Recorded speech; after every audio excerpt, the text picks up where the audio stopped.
di bengkel. Itu pilihan kalian masing-masing ya? Ya, bentar lagi gua.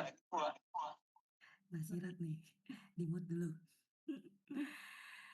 Ah, ya, eee, jadi tadi saya mau apa ya, itu pilihan kalian masing-masing ya, kalian mau sambil jalan, atau mau AFK habis ini ya. Karena udah ada yang AFK ya. Terus ada yang mau serius belajarnya, itu pilihan masing-masing. Dan kalau bisa kondusif, kalau saran saya, kondusif ya, karena kalau misalnya sambil di jalan, sambil di bengkel, waduh itu agak susah tuh. Tapi ada itu pilihan masing-masing. Dan saya belum kepikiran pakai metodenya Pak Fahri ya, yang harus standby itu ya.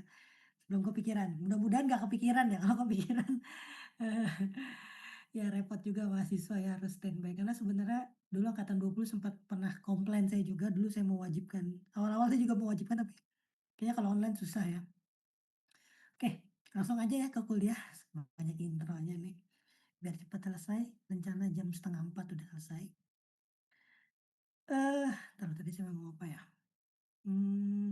saya lupa. Mmm, Sebenarnya ini, saya pengen ngomentari mekanika fluida ya. Tapi kan nanti dah pas mekanika fluida kayaknya ini jujur dari saya pribadi ya, saya nggak menyalahkan mahasiswa. Itu kayak saya tuh kayak kena kutukan kata mekanika gitu, kan polanya tuh sama kayak mekanika teknik semester kemarin.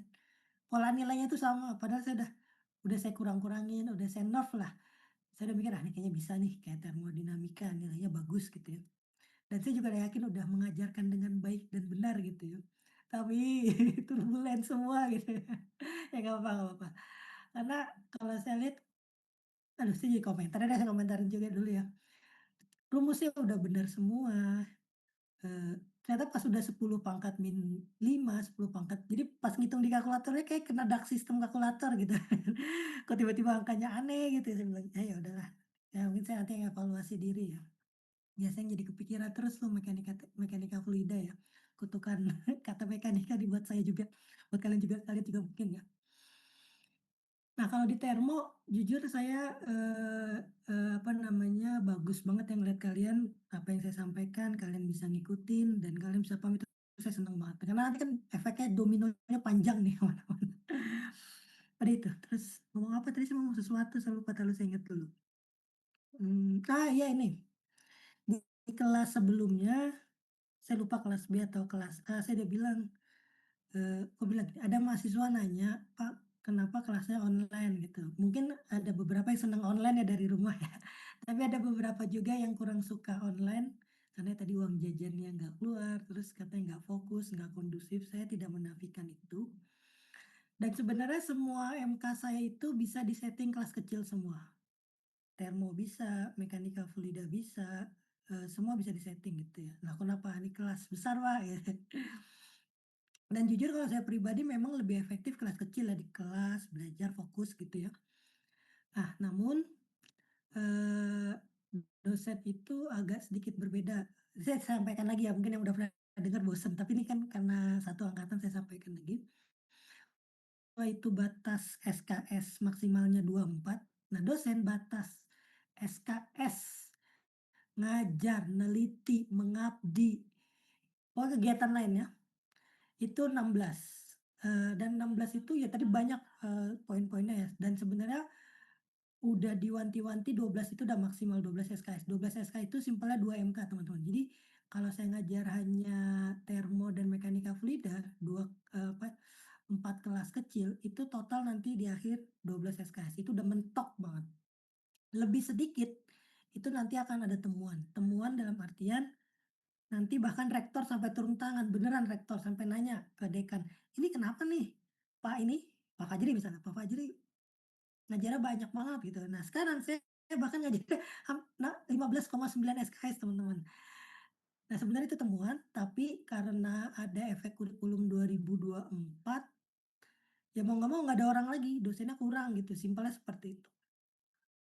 Terus ya tadi 15,9 aja itu udah dikurangin sama kelas besar tuh jadi pengurang SKS lah, simpelnya seperti itu teman-teman. Itu yang saya juga nggak bisa kontrol ya, artinya, harus kelas besar ini, baik mekanika fluida atau, termodinamika pertemuan 9 sampai pertemuan 15 nanti, itu sih. Ya padahal untuk, apa, kalau materinya tuh lebih susah, makanya saya juga agak khawatir nih, termo nih, kayak khawatir saya ke termo nih. Khawatir saya udah nyari nih, nanti pas kuis nanti di minggu 13 hasilnya jatuh semua, nah itu yang saya, aduh saya kayaknya ada yang salah deh. Ya mudah-mudahan enggak ya, mudah-mudahan, kalian bisa ngikutin, bisa kondusif ya. Tapi kalau nggak kondusif misalnya, saran saya kalian coba belajar sama temennya atau, apa namanya, lihat recording-nya. Kalau recording kayak lama ya 2 jam ngeliatin bapak-bapak ngomong alien ya, bahasa alien. Jadi lebih baik tanya temennya, diskusi sama temennya kalau nggak kondusif setiap minggu ya, karena kalau saya boleh jujur tugasnya nanti makin lama makin susah, terutama termo deh. Karena kalian pasti udah ada yang kepikiran, software-nya kapan keluar nih? Nah sekarang nih software-software yang aneh-aneh keluar di sini nih. Kalau nggak ngikutin, nggak, waduh. Entar kuis yang terakhir ya, saya nggak tahu gimana, tapi maksudnya harapan saya tetap bisa bagus ya, kalian bisa ngikutin dan bisa maksimal. Oke, itu ya. Itu udah klarifikasi nih ya. Baik, di minggu ke-9 ini kita akan melanjutkan siklus Rankin ya. Nah, di minggu kemarin itu kan, saya buka PPT-nya deh, yang minggu kemarin ya, minggu 7 ya, bukan minggu 8 ya, sorry. Minggu 7. Nah, kan ada latihan soal ya. Nah, di sini sorry. Nah, latihan soal ini kan, buat minggu 9 buat minggu ini. Tolong nanti di catatan kalian, eee, kan nanti ada materi dulu ya, maksudnya ada tambahan informasi. Tolong jangan, apa namanya, mengganggu catatannya. Jadi di lembar yang lain gitu, teman-teman ya. Jadi nanti ini kan lanjut gitu ya. Jadi ini terpisah, kalau bisa sehalaman atau 2 halaman. Jadi nanti informasi yang terlepas dari ini, kan nanti ditaruh di akhir di minggu 9. Itu agak sedikit, apa namanya, jauh lah, karena kalau terlalu mepet nanti kalian bingung, nih catatannya kok amburadul gitu. Oke, mengingatkan aja. Nah, di minggu ke-7 kemarin kita udah bahas siklus Rankine yang pasti dipakai di kapal induk, dan kalau suatu saat Indonesia buat kapal induk, oh ya Indonesia lagi buat kapal induk ya kalau kalian tahu beritanya, tapi kapal induk untuk helikopter, saya lupa versi bahasa Inggrisnya, pokoknya buat helikopter aja. Mesinnya saya belum cek apakah pakai diesel atau pakai nuklir, tapi kayaknya ya tapi kayaknya pakai diesel deh, belum pakai nuklir, karena kalau pakai nuklir pasti ceritanya panjang gitu. Karena ya nggak rame infonya gitu, cuma saya dapat info sekilas, oh Indonesia mau buat kapal induk tapi yang buat helikopter yang nggak gede-gede banget gitu. Dan kayaknya bukan nuklir. Kalau nuklir berarti kalian yang buat gitu ya. Dan kalau meledak saya yang disalahin, gurunya ditunjuk gitu ya. Ya, di minggu kemarin kan kita udah bahas siklus Rankine ya, ini mungkin singkat aja, saya ingatkan kembali. Dan mungkin kalau saya lihat kalian kemarin mengerjakan kuis tuh, saya optimis gitu kalian bisa memahami, konsep permesinan ini ya. Tapi saya ulangin lagi nggak apa-apa, singkat aja ya. Yang intinya siklus Rankine itu dia pakai fluida air, lalu airnya masuk ke dalam sistem ya. Kecil banget, tas segini, udah tebel ya. Nah, iya airnya masuk ke dalam, bisa geser. Susah juga kan. Si fresh water-nya masuk ke dalam sistem, siklusnya tertutup, lalu pompa dinyalakan pakai genset. Ya, singkat singkat cerita pompanya nyala, muterlah si air, lalu boiler dinyalakan, ada api, lalu ada perpindahan kalor, airnya mendidih berubah jadi fase uap, uapnya memiliki energi yang tinggi, muter turbin, turbin muter generator dapat listrik, atau muter propeller dapat propulsi.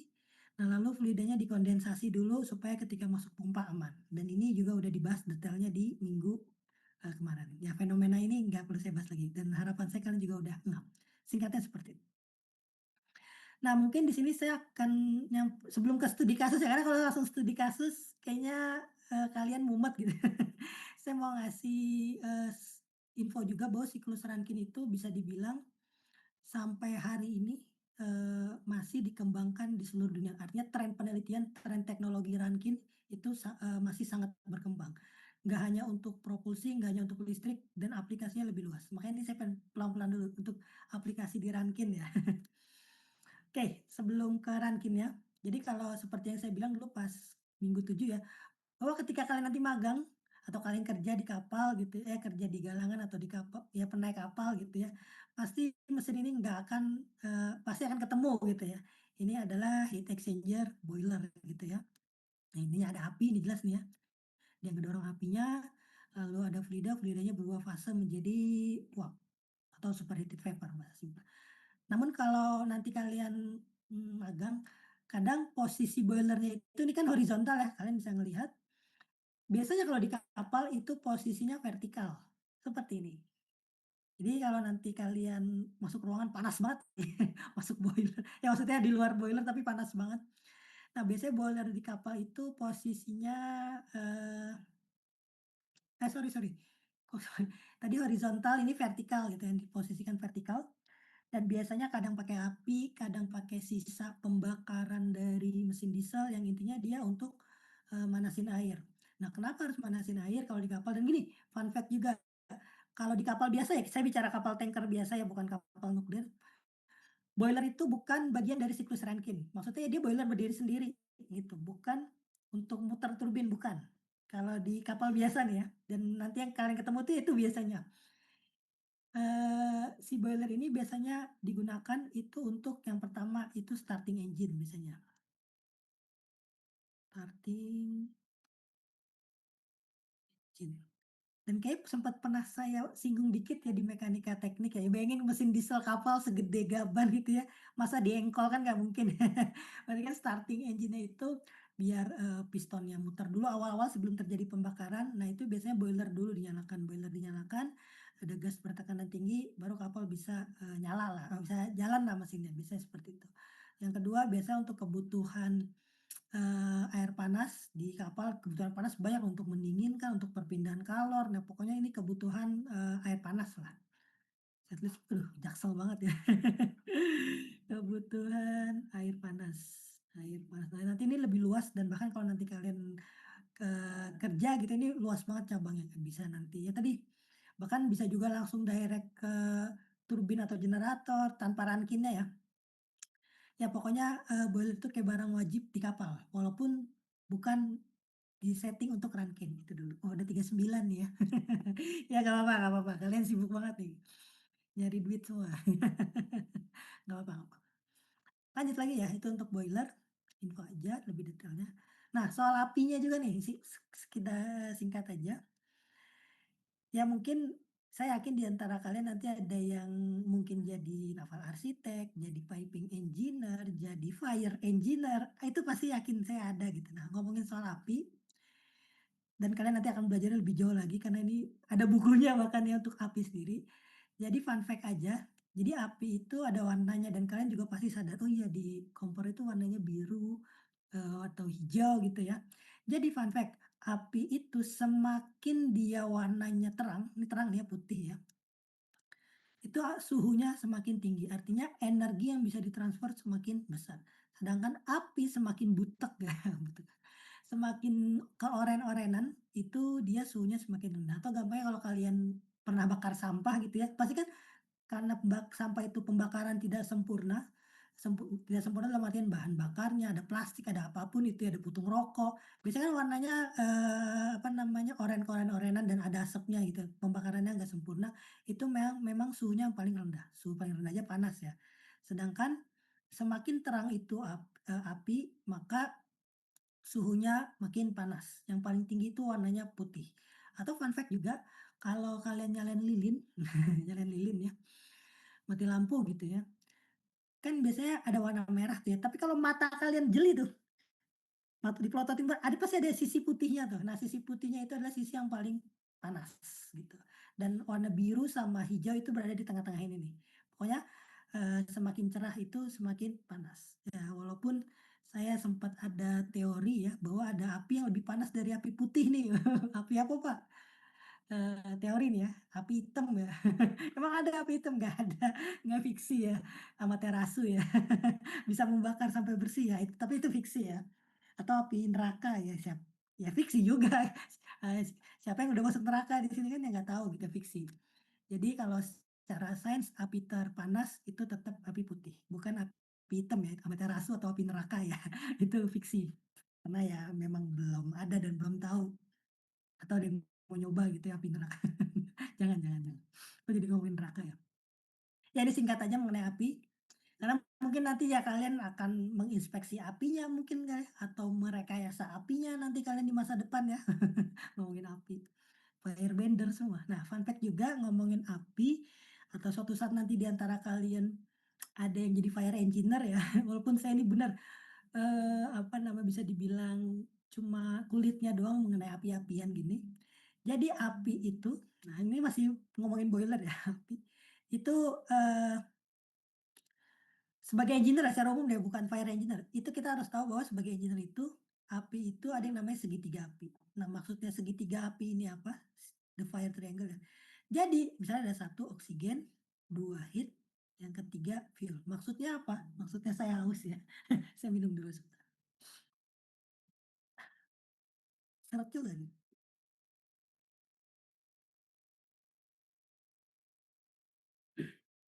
Nah, maksudnya segitiga api ini apa? Jadi api itu bisa nyala, ya kan kalau nyala api tinggal nyalain, tinggal mantik ya, sesimpel itu ya. Nah, tapi sebagai engineer ke depannya ini karena ya penting juga saya kasih tahu, api itu baru bisa nyala kalau 3 aspek ini ada, oksigen, kalor, dan bahan bakar. Kalau satu aja dihilangin, misalnya oksigen aja dihilangin, api itu akan mati. Nggak percaya? Loh, tahu dari mana, Pak? Ya simpelnya gini, kalau kalian nyalain lilin, kalau habis ini kalian nyalain lilin ya, ngepet ya, enggak, nyalain lilin, jangan ngepet ya, fiksi juga tuh ngepet nggak ada ya, bohong. Ya nyalain lilin, terus lilin itu ditaruh gelas kan, pasti kalian pernah lihat eksperimen taruh di gelas. Nah, gelas itu kan tertutup. Nah, ketika ada api, si api itu kan merubah oksigen menjadi karbon dioksida dan karbon-karbon monoksida lainnya lah. Nah, lama-lama oksigennya habis dan apinya langsung mati, pasti mati. Kenapa? Karena satu variabel dari segitiga api ini hilang, maka dia akan langsung mati. Contoh lain lagi, oksigennya ada, bahan bakarnya nggak ada, mati api. Oksigen ada, fuel ada, heat-nya, sumber panasnya nggak ada, mati api, beneran. Jadi, eee, nanti makanya dari nanti sini turunannya kalau suatu saat kalian jadi fire engineer, matiin api tuh banyak metodenya tuh sempet muncul juga di FYP TikTok kalian lah. Cara-cara matiin api tuh unik-unik, ada yang pakai ini, pakai itu, pakai alat-alat. Nah, sebenarnya alat-alat itu turunan dari rekayasa ini, baik oksigennya dihilangkan, fuel-nya dihilangkan, atau heat-nya itu dihilangkan. Jadi, ya itu, dan bahkan merekayasa api itu 3 faktor ini, jadi nanti mau dapat api biru, api merah, Amaterasu pakai saringan, kalau itu fiksi lagi. Ya pokoknya merekayasa api itu nanti, apa namanya, 3 variabel ini. Walaupun di termodinamika nggak bahas sedetail itu ya, karena tadi, eee, api itu bahkan ada bukunya sendiri, Fire Dynamic gitu ya, kalau suatu saat kalian S3-nya yang api-apian gitu, main api, heeh, kurang lebih seperti itu. Info aja mengenai, segitiga api ya. Saya lanjut lagi ya, oh ya kalau misalnya kalian ada yang mau ditanyakan, silahkan ditanyakan, ya nggak usah sungkan gitu ya, kalau disungkan ya kalian ketiduran gitu. Oke, ini api sudah selesai. Nah, sekarang aplikasi lebih spesifik atau aplikasi lainnya, dari siklus Rankine di kapal dan di marine renewable energy yang saya tahu. Karena ya tadi saya bilang bahwa masih sangat berkembang dan masih sangat banyak potensinya di masa depan gitu. Jadi bisa jadi nanti kalian yang buat gitu mesinnya. Saya cuma marah-marahin doang gitu. Nah, ini contoh. Nah, apa nih Pak, ini kan bukan Rankine Pak. Oke, sebelum marah-marah. Kan ini ada funnel ya, cerobong lah ya, funnel saya tulis, funnel, dan pasti saya yakin pernah, muncul di reels kalian atau TikTok kalian funnel kapal pesiar yang kebakar gitu ya. Nah, intinya kan dari funnel ini fungsinya kan membuang, sisa pembakaran dari mesin diesel. Nah, eee, pembuangan dari mesin diesel ini, kalau begini, tadi saya nggak fokus nih, tadi ada bang paket. Nah, intinya panas, dan karena saking panas, ada bang paket. Karena saking panasnya, apa namanya, bahkan funnel itu bisa terbakar dan bakarnya parah banget gitu ya. Nah, singkat cerita, bukan singkat cerita, para engineer itu mikir, "Oh, kok ini masih panas banget nih di funnel." Karena panas banget, berarti bisa dong gantiin api, kan intinya kan di siklus Rankine itu kan kalor, nggak mesti api ya, bisa geotermal, bisa nuklir, pokoknya ada kalor yang besar, itu direkayasa di siklus Rankine, maka dia akan bisa muter turbin. Poinnya di situ, muter turbin dapat listrik atau dapat propulsi. Nah, maka kalau prediksi saya nih ya, di masa depan nanti, eee mungkin 50 tahun lagi, kalian udah tua banget, kalian udah jadi senior, mudah-mudahan saya juga masih hidup. Saya yakin teknologi ini akan masif digunakan di kapal-kapal. Teknologi apa, Pak? Ya teknologinya namanya adalah ORC. Nah, bukan orc ya, orc itu kan apa, penjahat gitu. ORC itu singkatan ya, Organic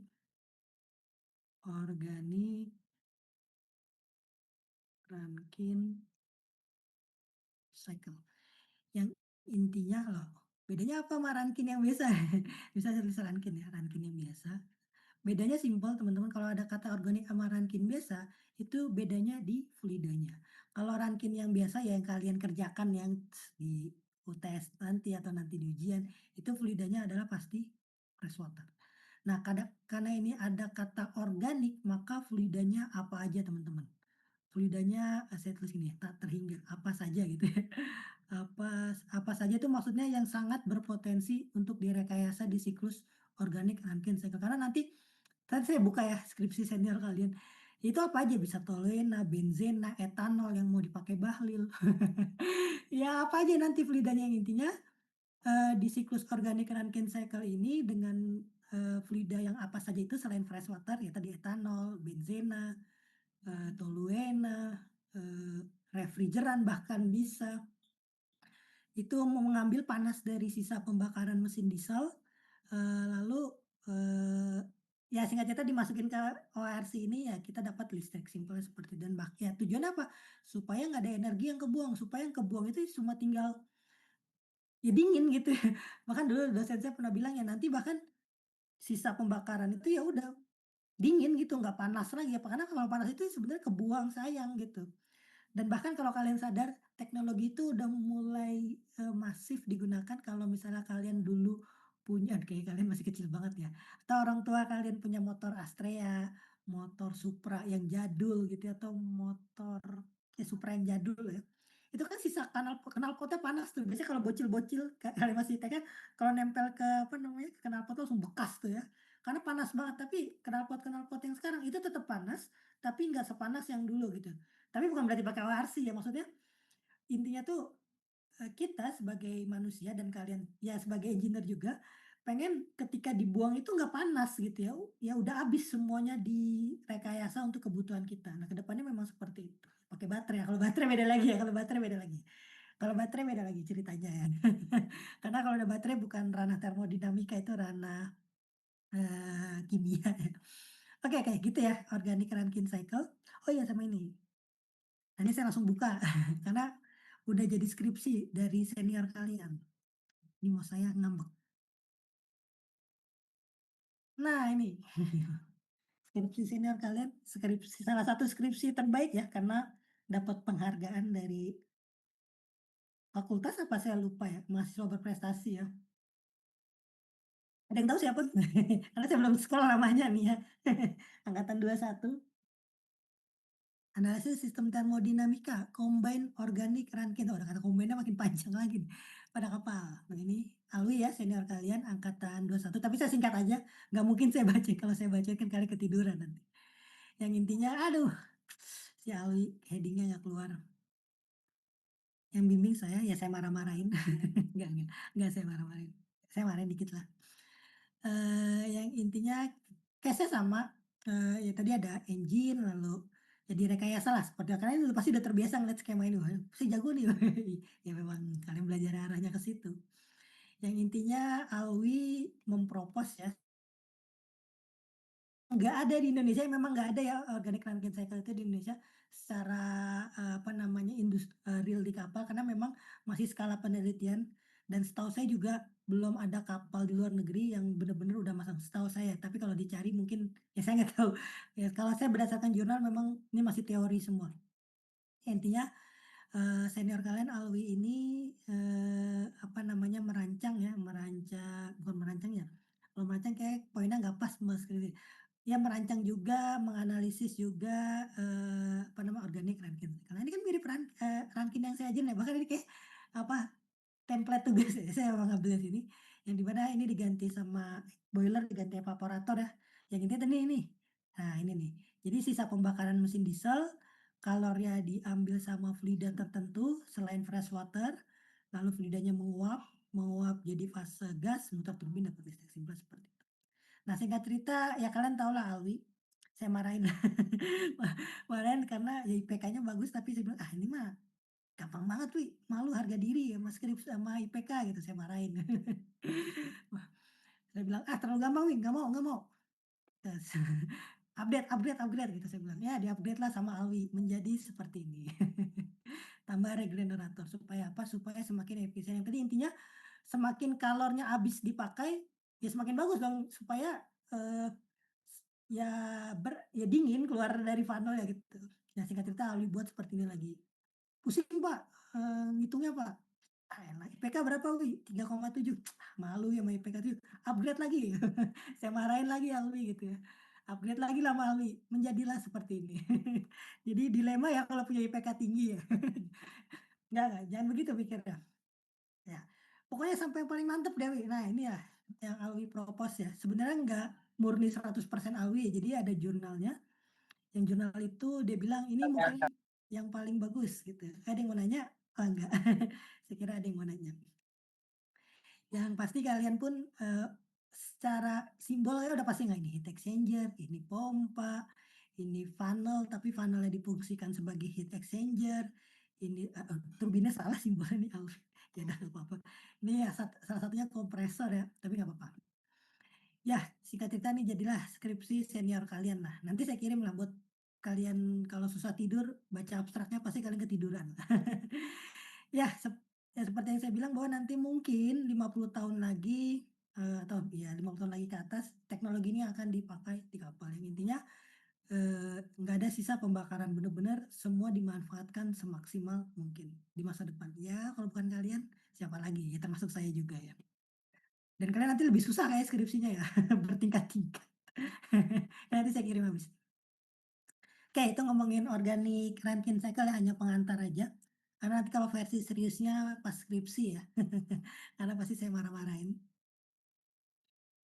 Enggak sih, saya nggak marah sih ya. Oke lanjut lagi ya.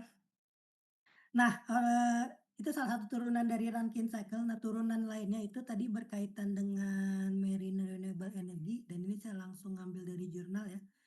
Jadi ngomongin soal Marine Renewable Energy, nanti detailnya sama Pak Fahri ya. Jadi nanti Pak Fahri akan menjelaskan secara detail atau project kalau nggak salah ya. Offshore wind turbine, tidal turbine, wave turbine. Nah ini, salah satu turunan Rankine adalah Ocean Thermal Energy Convention. Convention ada susah banget nyebutnya. Ini apa nanti kita bahas. Salinity gradient, marine bioenergi. Mungkin di sini hanya intronya aja ya, apa namanya, pengenalannya aja gitu. Nanti detailnya sama Pak Fahri. Seru kok kata senior kalian. Kenapa enggak saya ya? Sebenarnya saya cuma ini doang nih. Pak Fahri bidangnya dia semua nih. Ini sih terutamanya. Nah, kok langsung ya? Ocean Thermal Energy Convention Conversion. Eh, jadi ini fun fact aja, ini sangat masif dikembangkan di Jepang ya, hampir, apa, bukan hampir ya, teknologi ini banyak banget ya ada di Jepang. Bahkan Jepang itu bisa dibilang pionirnya, Ocean Thermal Energy Conversion. Disingkat, nah kan bisa disingkat ya teman-teman ya. Disingkat itu adalah OTEK. Dan saya punya cerita unik mengenai OTEK ya, karena di Indonesia padahal gini, Indonesia itu salah satu potensi OTEK tertinggi di dunia, tapi yang ngembangin Jepang gitu. Nanti ada ceritanya. Tapi ini ceritanya agak nyeleneh. Dulu pas saya SD sorry nih ya saya cerita nih, kalian makin ngantuk nih. Tapi nggak apa-apa lah, biar kalian tidur tidur siang biar sehat. Nah, tempat saya S3, saya punya temen, dia neliti otek, bapak-bapak lah kayak seumuran kalian gitu, seumuran seumuran kali, seumuran bapak kalian. itu dibecandain sama profesor di UI itu dengan guyonan yang bapak-bapak yang udah tua itu kena mental gitu. Ya bapak-bapak itu neliti otak gitu ya. Singkat cerita bapak-bapak itu bilang, "Prof, saya mau neliti otak." "Hah, otak? Udah teliti aja," gitu. Nah si prof itu suatu saat ketemu sama si mahasiswa bilang, "Gimana otaknya?" "Susah Prof." "Yalah otak, otak," digituin, diguyonin kayak gitu kena mental bener deh. Maksudnya anak S3 bapak-bapak, tapi memang nggak etis juga sih ya orang lagi stres, dikasih ngomong, "Apaan otek? Otek otek otek otek," gitu. Kan kayak apa, otek-otek tuh kayak, dulu film jadul ya, ada alien-alien ngomongnya otek otek otek gitu ya, ya mungkin sarkasnya ke situ, sehingga si bapak-bapak itu kena mental. Padahal wah itu parah juga tuh. Padahal si bapak itu fun fact ya, dia bahkan udah sampai bangun udah cari kenalan peneliti di Jepang, udah siap-siap berangkat ke Jepang, tapi nggak jadi neliti otak karena dibecandain gitu.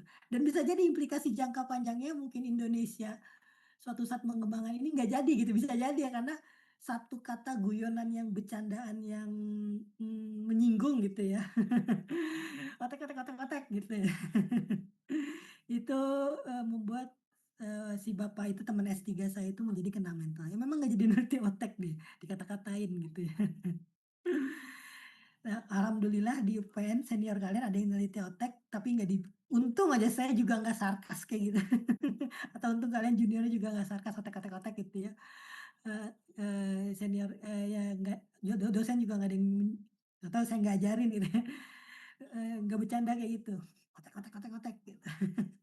Nah, maksudnya otak itu apa, dan bedanya sama organic Rankine cycle apa, bedanya sama Rankine cycle apa, kan saya fokus bercandanya dulu ya biar kalian ingat gitu ya.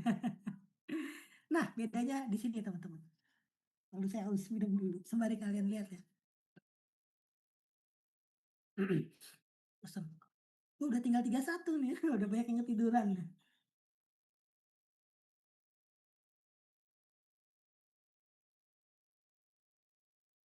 Nah, singkat cerita, otak itu memang turunan dari Rankin, jelas aja lihat aja nih ada pompa ya. Ada pompa, ada heat exchanger walaupun bukan boiler tapi evaporator, ada turbin, ada heat exchanger, kondensor, nah ini otak. Nah, kok bisa menghasilkan listrik Pak, dengan sistem seperti ini? Nah ini fun fact. Jadi otak ini yang setahu saya memang penemunya orang Jepang, ya sama-sama ada tropisnya lah ya. Itu melihat fenomena dan mungkin, kalian merasakan kalau kalian ke pantai, lalu kalian, berenang gitu ya di pinggir pantai itu kan airnya anget.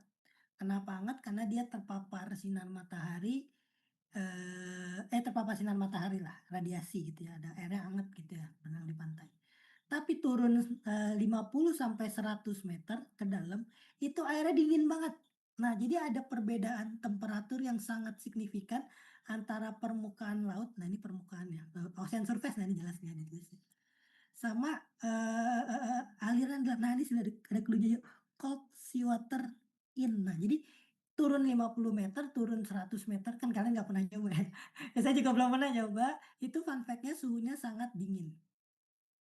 Nah, karena ada perbedaan suhu yang sangat dingin, ada fluida tertentu, nah ini disebut secara spesifik ya, amonia, kentut amonia, ya bayangin kentut ya, ada amonianya, itu aja ngomong kentut deh. Ya ada fluida amonia, yang itu apabila dia, apa namanya, dilewati atau dikasih, bertukar kalornya antara air hangat, air laut, si amonia ini akan mudah terevaporasi, akan mudah terbentuk fase gasnya, cuma karena air hangat yang ada di permukaan laut. Nah, air hangat ini karena dia berubah jadi gas, bertekanan tinggi ya, ya bisa muter turbin, simpelnya seperti itu. Lalu satu sisi juga, karena, si tadi yang setelah kan kalian mungkin udah paham ya, setelah muter turbin masih ada sisa-sisa energi atau bahkan fasenya mungkin masih saturated yang gas, itu kan nggak bisa langsung ke pompa gitu ya, harus didinginkan. Nah, dinginkan itu pun juga bagi sumber yang ada di alam gitu ya, pakai, apa namanya, air laut yang ada di bawah, didinginkan. Ya singkat cerita siklus berputar terus. Ya makanya, muncullah Ocean Thermal Energy Plant yang di Indonesia belum ada, masih skala riset ya, dan bahkan udah jadi skripsi sama senior kalian. Saya buka sekarang skripsi senior kalian ya. Tadi Alwi, sekarang Titus. Nah, kalian pasti ada yang kenal lah Titus. Intinya, nah bahkan Titus keren sebenarnya, dia yang campur fluidanya ya, R290 dan R22 fluida apa nih Pak ya nanti deh. Untuk ocean thermal, ocean thermal energy conversion yang merupakan turunan dari siklus organik Rankine cycle. Nah, sistemnya seperti itu, saya langsung lihat sistemnya aja ya, karena kalau dibaca, aduh, Titus heading-nya nggak keluar juga lagi. Nanti ini saya kirim juga buat pengantar tidur kalian ya. Kalau kalian susah tidur, begadang mulu, coba aja baca abstrak, pasti ketiduran. Aduh, nih. Nah nih, oh ya, otek pun juga ada beberapa yang, dipasang di kapal atau sebenarnya kapal otek lebih tepatnya. Jadi kapal yang difungsikan untuk pembangkit otek gitu ya. Tolong ngomong oteknya jangan berkali-kali ya, nanti ada yang kena mental. Ya tadi seperti yang saya bilang, dia ngambil air panas di sini lalu air dinginnya diambil. Nah nih, orang Jepang lagi kan Hitsamatsu, orang Jepang. Nah Titus ngerjainnya apa? Titus ngerjainnya, ini saya singkat aja, skemanya, mana yang dikerjain ya?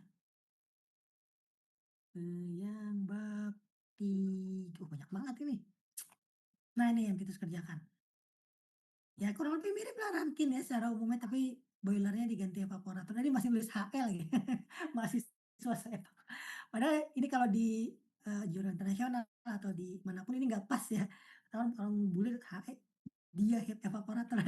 Ini cuma buat yang saya ajarin, ini kayak ke apa, mahasiswa saya banget gitu ya. Nah ini udah bener ya, Bapak. Ya ini kurang lebih mirip, emang siklus Rankine. Nah ini yang udah di-upgrade sama Titus, karena disuruh revisi, dimarahin ada dosen. Katanya terlalu gampang. Padahal saya dibilang ini susah tau, karena nggak, nah susahnya Titus itu dia mencampur 2 fluida teman-teman.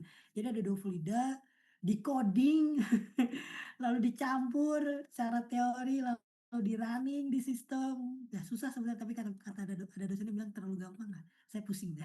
Ini yang versi skripsi Titus. Oke, itu soal otek ya. Otek otek otek. Jangan jangan jangan, nanti ada yang kena mental. Ya bisa jadi nanti, ada yang jadi skripsi kalian juga ya. Nah, ini offshore wind turbine nanti dibahas Pak Fahri, tidal turbine atau tidal energi nanti dibahas Pak Fahri, ini hanya gambar aja ya. Tidal turbine bahkan variannya banyak ya. Bahkan, kayak 2050 Eropa tuh pengen semuanya renewable energy, nggak ada yang dari batu bara lagi gitu ya. Indonesia OTW gitu ya. Apa namanya, wave energi.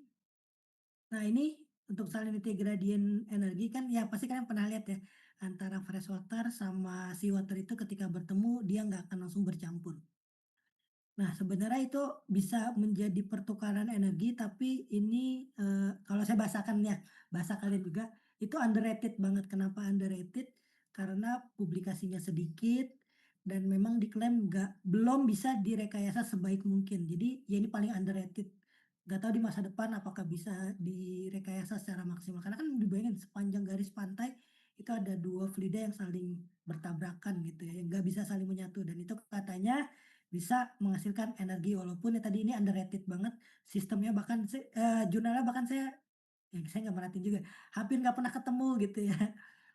Tapi bisa jadi skripsi kalian ya, saya nggak tahu. Lanjut aja. Nah ini kalau ini bisa dibilang cukup meta ya marine bio nah meta tuh bahasa game banget ya. Maksudnya dia menghasilkan biodiesel tapi kurang baik ya, maksudnya gini, kalau biodiesel kan ujung-ujungnya bakar-bakar ya. Nah ke depannya memang, kalau bisa yang bakar-bakar dihindari, walaupun sementara tetap kita manfaatkan. Marine bioenergi, lumayan ya skripsinya buat biodiesel gitu ya, dari rumput laut gitu ya. Belum ada tuh, ternyata lebih bagus gitu dari etanolnya Bahlil gitu ya. Ngomongin Bahlil mulu, astagfirullahaladzim. Lanjut lanjut lanjut. Oke, itu tuh kemarin renewable energy.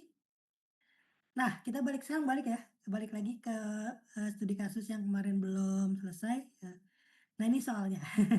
Silakan kalian lengkapi ya, kemarin kan yang kalian udah catat ini, saya kasih waktu 5 menit ya kalian untuk melengkapi yang ini kan belum kalian catat ya, silakan dicatat di catatan kalian.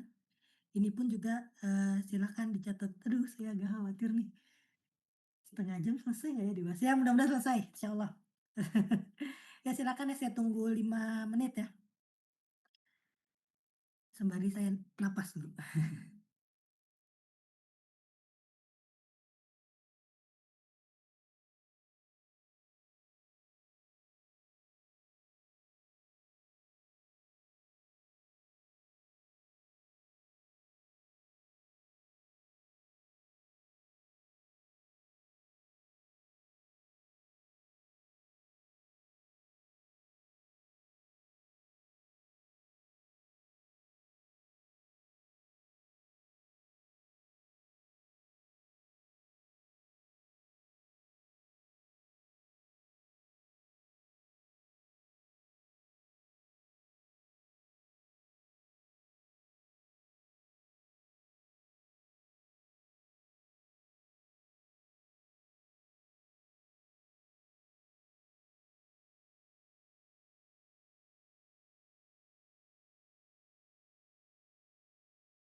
30 nih ya.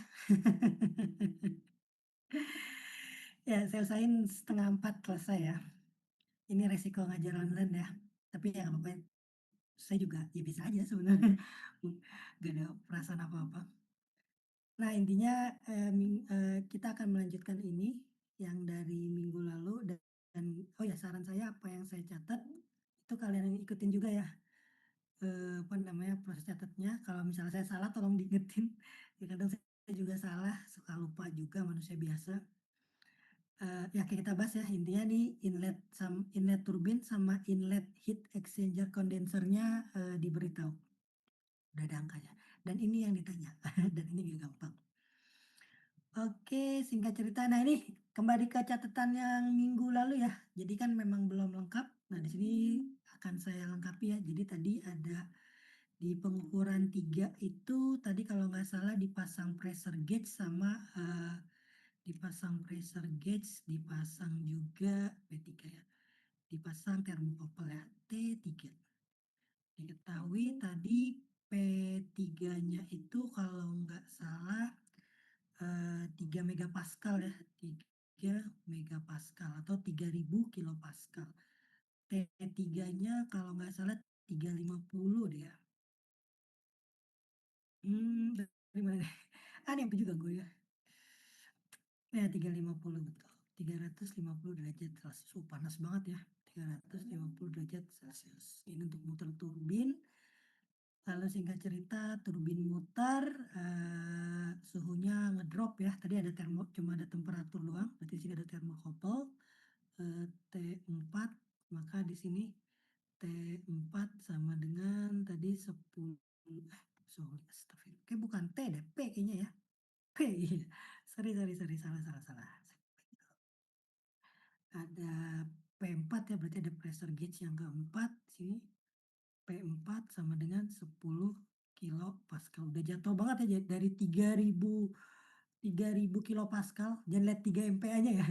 3.000 kilopascal, lalu muter turbin energinya habis cuma tinggal 10 kilopascal. Walaupun fasenya, nah ini udah dibahas ya di minggu kemarin, fasenya itu dia saturated, tapi saturatednya masih dominan di gas.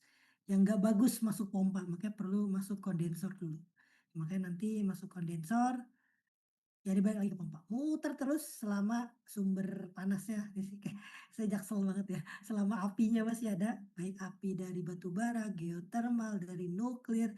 Nah, sebenarnya karena kalian ini wawasannya udah luas ya, bisa dari air laut yang hangat, tadi kan oteknya, bisa dari, nah saya tambahin deh, nah ini saya tambahin juga ya, kalornya ini, nah kalornya ini bisa dari api tadi ya, bisa dari api, bisa dari batu bara yang dibakar pasti ya, batu bara, geotermal, dari nuklir, dari dari funnel kapal ya, funnel cerobong kapal karena ya sebenarnya mesin diesel ya, tapi sejenis funnel aja. Terus dari suhu air laut, sea water ya, dari suhu air laut yang hangat, water, dan mungkin ke depannya ya sumber panas lainnya ya dari mana aja gitu. Ya pokoknya selama ada sumber panas, nah itu dan dimasukin heat exchanger bisa evaporator, bisa boiler, ya kita bisa muter turbin. Tergantung nanti rangkingnya jenis apa gitu ya. Ya tapi kemungkinan di masa depan itu organic rankine cycle deh.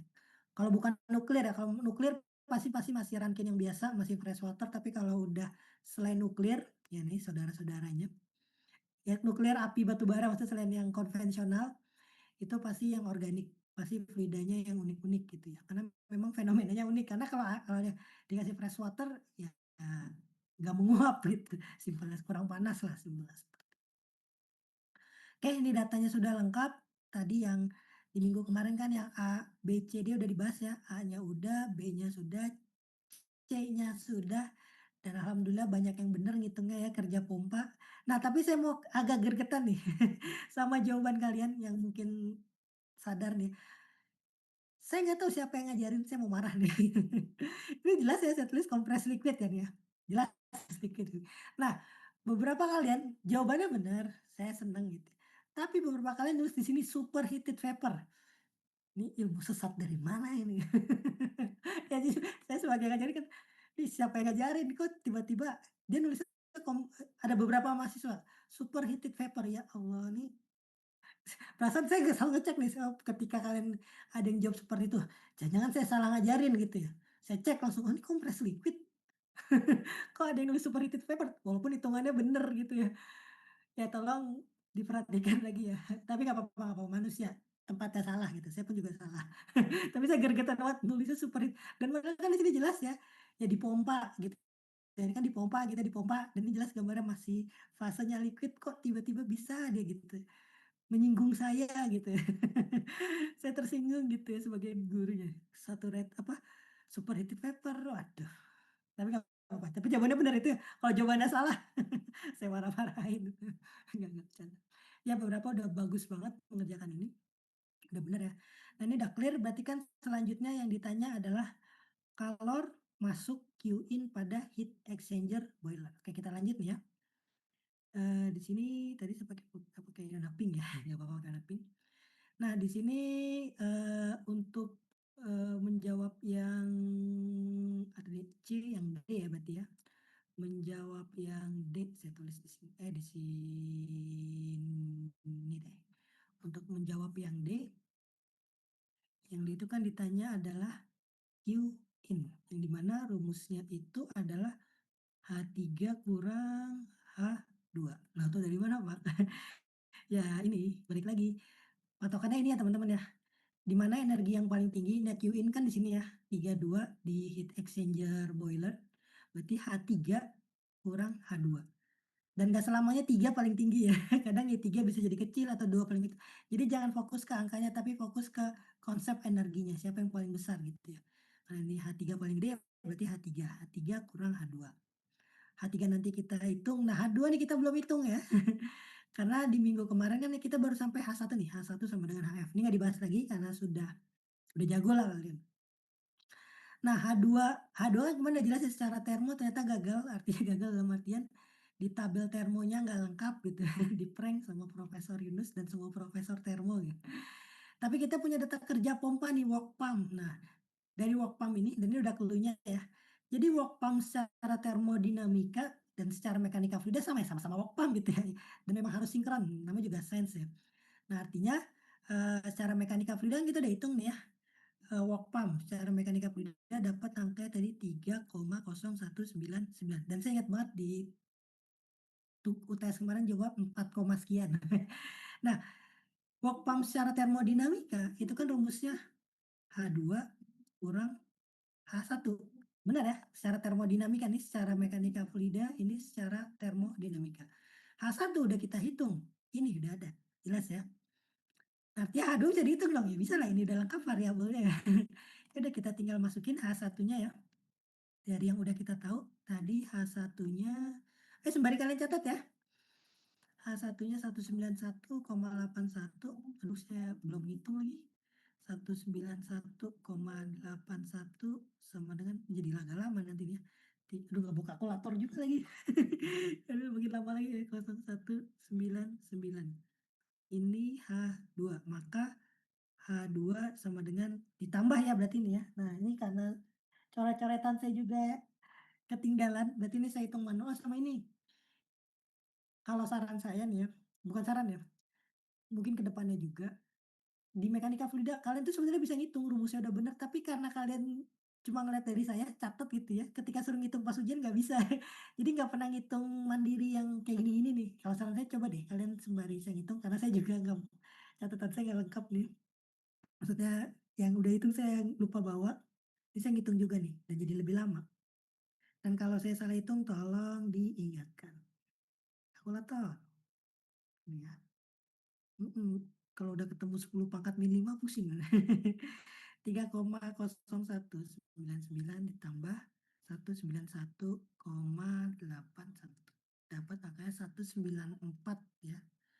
194,8299. Jangan lupa satuannya kilojoule kilogram. Oke, akhirnya kita dapat H2. H2 yang pengen kita cari untuk menghitung energi di heat exchanger boiler. H2 dapat, H3 belum dapat. Tadi di H3 berarti kita fokus ke pengukuran alat ukur 3 ya, saya tulis di sini. Alat ukur 3, alat ukur yang ketiga, tadi di alat ukur 3 ada pressure gauge ya, P3 tadi sebesar 3 megapascal. 3 megapascal, terus ada temperatur temperatur 3 itu 350 derajat Celcius. Nah, seperti biasa, nah sebenarnya kalian udah jago nih harusnya dengan data ini, kalian juga sebenarnya harus cek dulu. Jangan bilang, "Oh ini superheated vapor, ini gas," cek dulu bisa jadi ini compressed liquid gitu ya, bisa jadi dia saturated. Jadi, kan kalau kondisi di real di lapangan ya, kita nggak bisa ngatur gitu ya, ya di settingan di lapangan ya seperti itu, bisa jadi ya tadi harus di cross check dulu. Ya cross check-nya gampang ya, tinggal langsung buka tabel termonya, walaupun ada sedikit mahasiswa yang masih salah, tapi nggak apa-apa namanya juga belajar ya. Tapi rata-rata udah pada benar, bagus banget. Oh ya, kalian bisa buka tabel termonya ya, dan bisa cek fasenya. Tadi 3 megapascal. Nah, sebenarnya kan 3 megapascal itu kan 3.000 ya. Nah, 3.000 nih ada nih. Nah, kan ada nih 3.000. Bisa jadi dia saturated, tapi kalau saturated suhunya itu 233. Nah, suhunya masih lebih dari tinggi dari 233. Artinya dia nggak saturated, nggak jenuh dia gitu. Udah jago lah. Saya kayak ngajarin anak TK lah ya, pokoknya superheated lah ya. Ya cek aja superheat, tapi kompres juga cek kalau misalnya kerja nanti nggak bisa langsung ditembak ini superheated vapor gitu. Nah ini 3 megapascal, suhunya berapa tadi? 350, oh ada semua datanya. Berarti ini jelas ya, berarti fluida di situ fasenya superheated vapor. Ini saya warnain bisa nggak ya? Biar enak aja. Oke.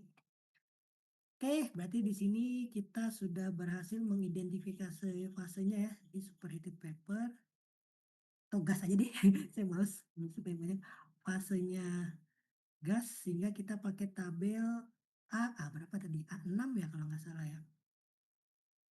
A6, benar. A6. Oke, A6 nah dari ini kan ya udah kita sebagai engineer bisa dapat nilai semua entalpinya, entropinya. Maka di sini H3 sama dengan, wah ini gampang ya, nggak ada interpolasi. Oh, nanti kalian bisa jadi interpolasi rangkap 3 pas kuis nanti. Kayak entalpi yang tengah kayaknya deh. Oh sorry yang ini. Entalpi yang ini 31161. Oke, saya tulis ya. Ih, hmm. Sembari kalian tulis juga ya. 31161 benar ya, kilojoule per kilogram. Oh iya, saya sebenarnya udah pernah saya infoin tapi saya tetap infokan ya, per kilogram ini artinya per fluidanya teman-teman. Jadi nanti misalnya real di lapangan di kapal induknya fresh water-nya ada 100 kilo ya berarti tinggal kali 100 kilo gitu ya. Ini adalah per kilogramnya jadi kayak rasionya gitu, gitu ya. Bukan non dimensional ya, gitu dulu. Ya supaya nanti pas real, oh ini mau dimasukin fresh water di nuklir itu sebesar 100 kilo ya tinggal kali 100 kilo. Maka jadi kilojoule energi yang bersih tanpa embel-embel kilogramnya. Jadi memang ini buat mau diaplikasikan kemana aja, ya udah terserah gitu, gitu. Poinnya di situ. Nah di sini mungkin sebenarnya tadi bisa banyak data yang saya ambil ya, saya ambil data S3 aja dah, entropi 3. Kenapa nanti ada alasannya, tapi saya ambil dulu aja. Walaupun sebenarnya kita udah bisa ngitung ini ya. Saya ambil aja entropi yang 3. Kok kesini. Nah, gini aja deh, ribet banget. Entropinya ini nih, 6,7450. Benar ya? Yap, benar. 6,7450. 6,7450 kilojoule per kilogram. Oke, akhirnya dari data ini ya kita bisa, karena akhirnya H3 dapat ya. Akhirnya kita sebagai engineer bisa ngitung H3 berapa? 3116,1 dikurang tadi H2, tidak hafal. H2 mana H2 nih? 194, banyak banget lagi. 194,8299. Terus saya harus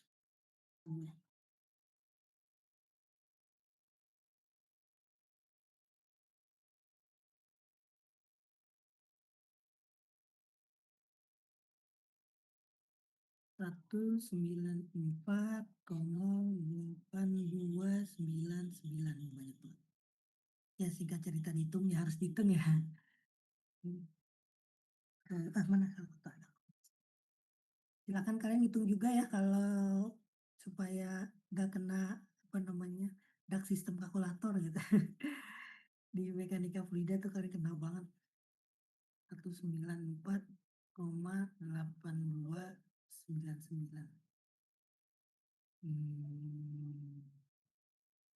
2.900.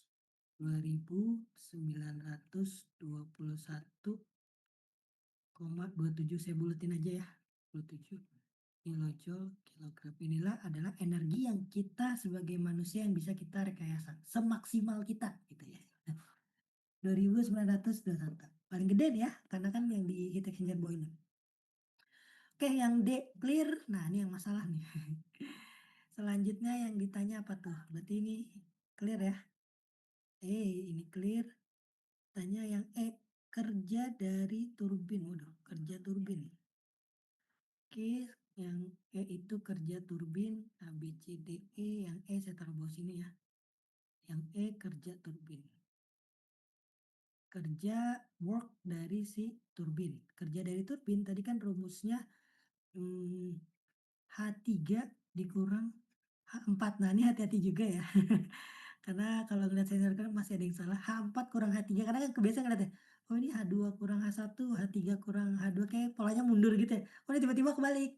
Udah saya ingatkan bahwa kita fokus ke energi yang terbesar di 3 ini kan paling besar nih lihatnya entalpi paling besar maka H3 kurang H4.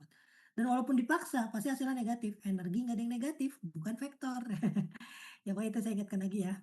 Kenapa H3 kurang H4 bukan H4 kurang H3 karena H3 adalah sumber energi yang terbesar. H3 kita udah dapat nggak? Sudah. Nah nih H4 sumber masalah, H4-nya belum. Nah, berarti kita fokus ke alat ukur yang ada di pengukuran 4.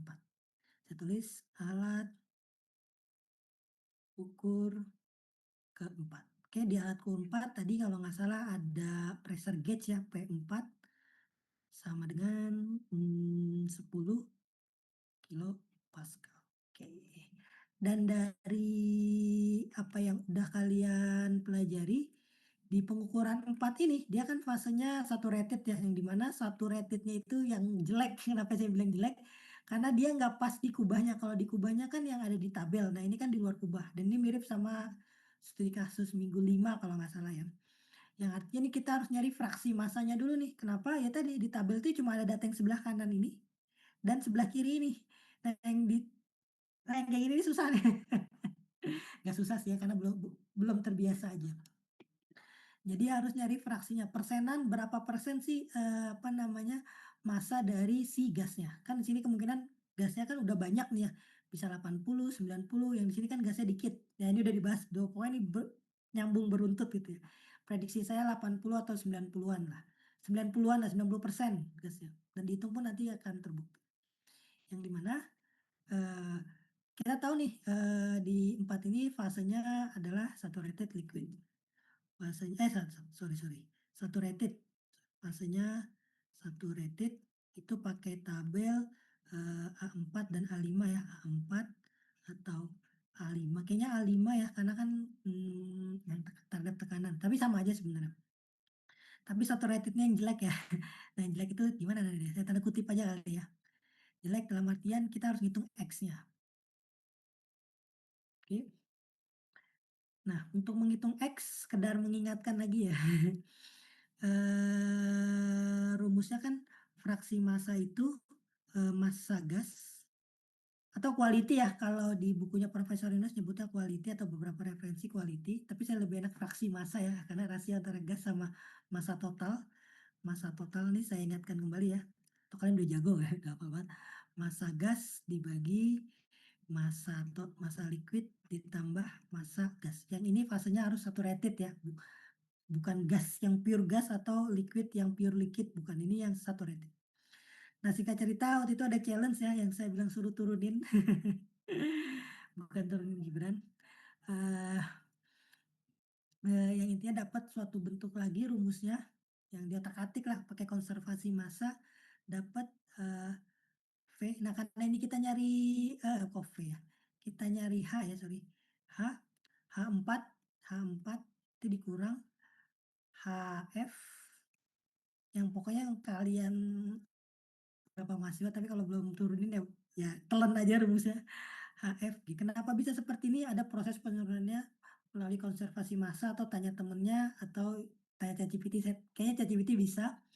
Ya pokoknya ada proses penurunannya dari yang ini menjadi yang ini ya, ada ceritanya panjang. Makanya ini saya singkat aja langsung. Nah, tapi kan H4 kita cari, gimana dong nyarinya Pak ya? Ada pakai rumus yang lain, pakai entropi, pakai energi yang cacat, S4 kurang, SF dibagi SFG. Lah, S4 kan, kita juga belum ada Pak. Nah, ini polanya mirip, harusnya kalian udah sadar S4 dapat dari mana, kuliah enggak. Oh iya, saya ngomong sesuatu jadi lupa. Ya, S4 dapat dari mana, nah di sini kita bisa tahu nih, kan kita dapat S3 ya, S3 ini. Nah, kalau kita tarik lagi ke TS diagram, nah di sini lihat ya, ini kan S3 nih ya, sama S4 dia satu garis. Nah, satu garis itu maksudnya apa? Ya tadi S3 ada nilainya, saya lupa berapa ya, S3 gitu ya, ini kan S4. Jadi kita tarik garis aja kayak gini. Nah, nilainya kan sama di sini ya, baik S3 atau S4. Ini logika matematika sederhana ya, kalau enggak juga keterlaluan. Maka sini bisa kita simpulkan bahwa S3 tadi yang kita ambil datanya, bisa kita manfaatkan untuk menentukan S4 karena nilainya sama, kecacatannya sama, ya energi yang cacatnya sama. Gini ya, kebayang ya teman-teman ya, kenapa S3 sama dengan S4, bukan kuliahnya. Nah, artinya di sini kita udah dapet, saya tulis lagi di sini, S3 maka sama dengan S4 karena atau saya tulis sih, kadang mahasiswa pas ujian nanya, "Pak, kok ini bisa sama dengan ya, Pak?" Ini saya tulis ya, karena TS diagram. Nah, kadang ada yang nanya pas ujian nih, ya silahkan cek tes diagramnya gitu ya, dia sama nilainya. Oke, maka dari sini kita bisa dapat ini, SF dapat dari mana? Ya dari ini, P4 yang saturated, yang SF itu kan berarti eee, yang ini ya, data sebelah kiri ini ya. SFG dari tabel termonya, berarti kan dia bisa ngeluarin data SF, SFG, SG semua bisa nih. HF, HFG nih semua bisa dikeluarin sama, apa namanya, tabel ini. Oke, ini saya tarik panjang ya.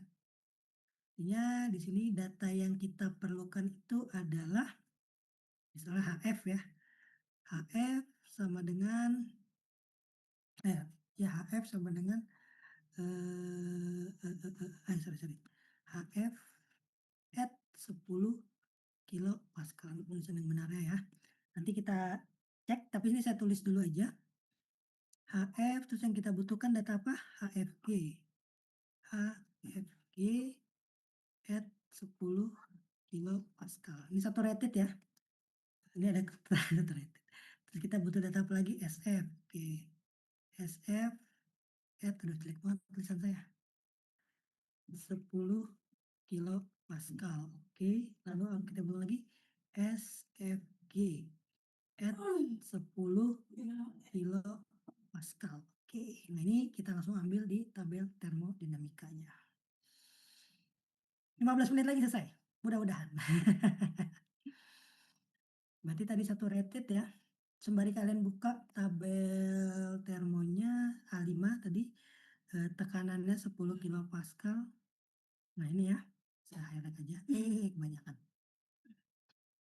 10 kilopascal keluar terus ya. HF-nya nih 191,81, oke itu mulai keluar. Oke, saya tulis di sini, HF tadi udah dihitung ya, tapi nggak apa-apa deh.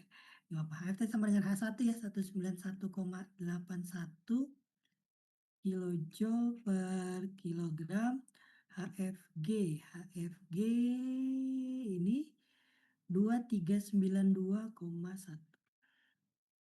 2392,1 kilojoule per kilogram. Oke. SF, entropi energi cacat yang saturated, ya yang jenuh ya, 0,6492. 0,6492 kilojoule per kilogram Kelvin. Tadi kalian lihat ya yang pas fasenya superheated vapor, itu energi cacatnya gede kan ya? 3 sekian apa kalau nggak salah tuh ya, berapa ya?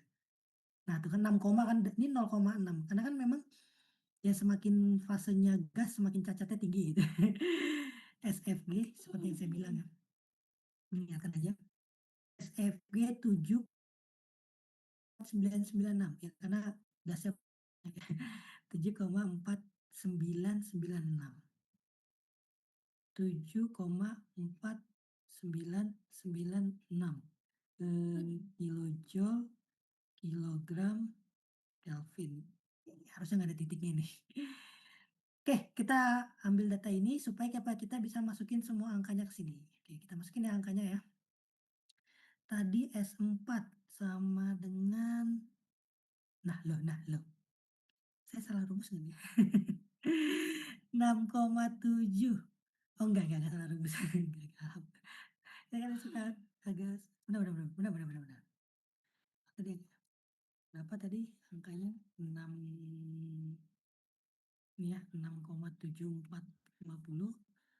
6, aduh jadi lupa. Siap, 6,7450.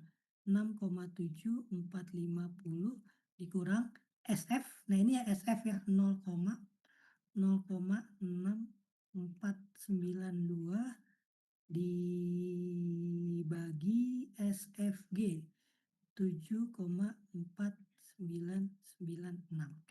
Nah, ini kalau dihitung, tadi seperti hipotesa saya ya, itu di rentang 90%, 90%-an. Kenapa ya tadi? Kan gasnya banyak tuh ya, kan emang ini merepresentasikan gas ya. Oke, kita hitung. Saya belum 6,7450. Kalau kalian bisa ngitung, sekalian hitung ya. 0,6492 7,4996. Dapat angkanya. 0,8. Wah, prediksi saya salah. 0,8 0,813. 0,813 atau kalau di persenan menjadi 81,3%. Artinya gasnya itu, gas yang satu ratednya ya, satu rated gasnya ada 81,3%, sisanya itu adalah yang liquid, berarti 19, ya segitulah. Nah dari ini, ini agak panjang ya, akhirnya kita bisa ngitung mencari yang ini. Karena kan jadi sebanding semua nih ya, karena ini udah sebanding, saya lanjut lagi, mungkin lanjutnya di sebelah kanan ini ya. Maka di sini kita bisa ngitung H4 dikurang HF, saya tulis aja nggak apa-apa karena kadang ada mahasiswa yang bingung juga HFG. Ya udah sekarang, ya udah kita input aja semua ya.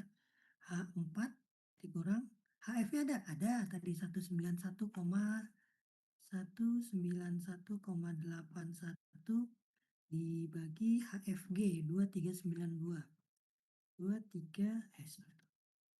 2392,1. Ya, bisa dihitung nanti dikali silang ya. Ini 0,0,813 atau kalau langsung versi rapinya maka tulisnya seperti ini. H4 sama dengan 0, agak jauh deh. 0,813 dikali ini saya cepet ya. Tapi saya termo agak lumayan positif karena bagus nilainya. 2392,1 ini kali silang ya. Dikurung kurungnya jauh banget. Dikurung terus ini min jadi plus ya. Plus 191,81. Oke, ini dihitung. Maka kita dapat H4. H4-nya berapa ya harus dihitung. Tadi apa saya mana ya?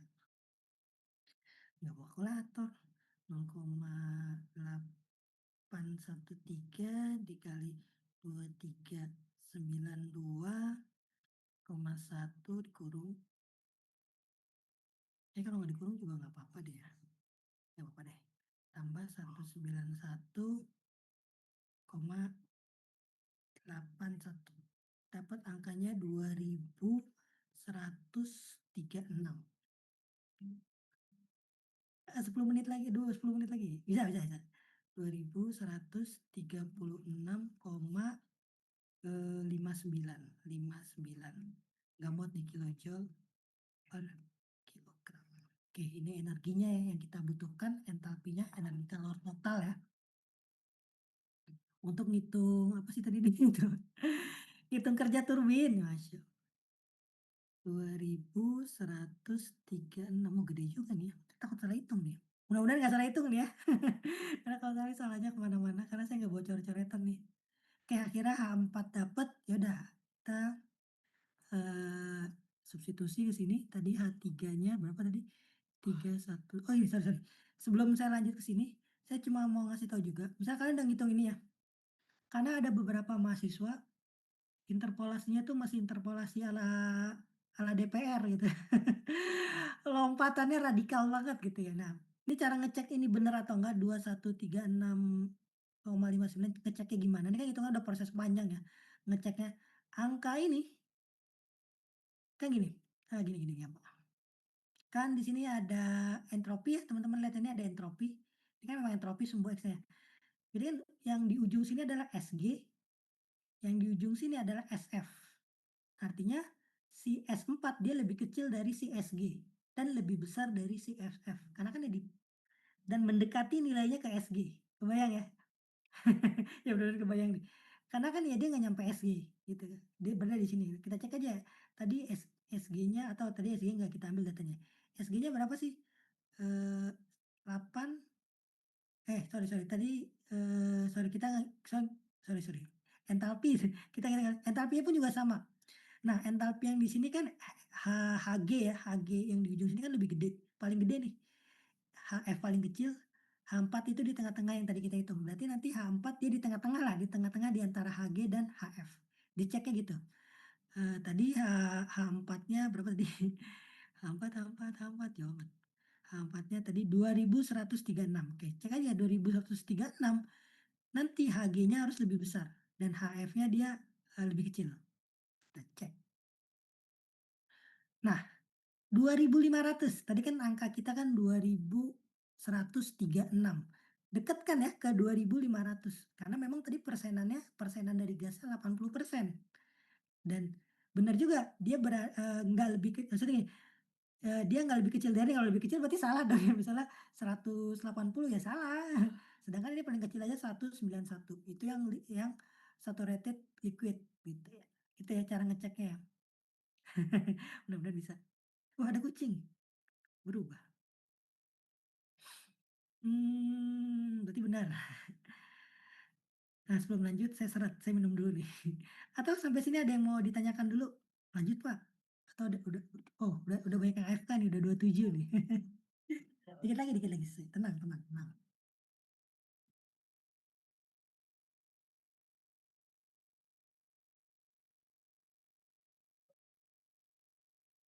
Tadi kita mau ngitung ya, mau ngitung ini ya, H3 tadi 311 ya, 311 dikurang tadi hasil perhitungan kita 2136, 2136,59. Oke, dapat angkanya. Nah, angkanya saya harus hitung. Tolong kalian juga hitung juga, tolong. Cross check, saya takut salah. 311,6,1 dikurang 2136,59. Dapat angkanya 979,51. Nah, ini adalah energi yang bisa kita konversi menjadi propulsi atau menjadi listrik. Kilojoule per kilogram. Nah, karena di turbin ya, turbin bisa mendapatkan energi sebanyak ini. Oke, ini selesai. Lanjut lagi ya, dikit lagi. Sekarang Q out, kalor yang dibuang di kondensor. Oke, ini gampang nih. Oke, yang ABCDE, gimana nih ya? Yang F ya, sampai F nih banyak banget, makanya ini dibagi dua ya. Kalian beruntung lah ini dibagi dua, senior kalian nggak dibagi dua nih. Q out, kalor yang dibuang itu adalah H4 dikurang H1. Kita cek lagi ya, takutnya saya juga salah. Harusnya benar sih, tapi nggak boleh sombong. Nah, ini H4 kurang H1 ya. Kenapa nggak H1 kurang H4? Karena lihat aja ini H-nya paling gede H4 ya, berarti H4 kurang H1. Dan kita fokus ke kalor yang dibuang di kondensor. Supaya masuk pompanya aman. H4 ada, H1 ada. Oke, ini gampang. Tinggal masukin ya. Ini lengkap semua datanya, H4 ada, H1 ada. H4 sama dengan 2136,59 dikurang H1 191,81. Benar nih pasti ya. Dengan H1 tadi versi tadi. 191,81. Sampai hafal. Jangan dihafal. 191,81. Oke, kita dapat energi yang dibuang di heat exchanger kondensor ya. 2136 ya, 2136,59 dikurang 191,81. 1000, oh banyak juga yang harus dibuang ya. 1944,78. kilojoule per harusnya nggak ada titik nih, kebiasaan banget. Kilogram, maaf ya. Nah, akhirnya cepet juga nih, cepet ya, kayak cepet. Ini udah, kalori yang dibuang kondensor selanjutnya adalah thermal efficiency. Oke. G ya, G ditanya adalah thermal efficiency.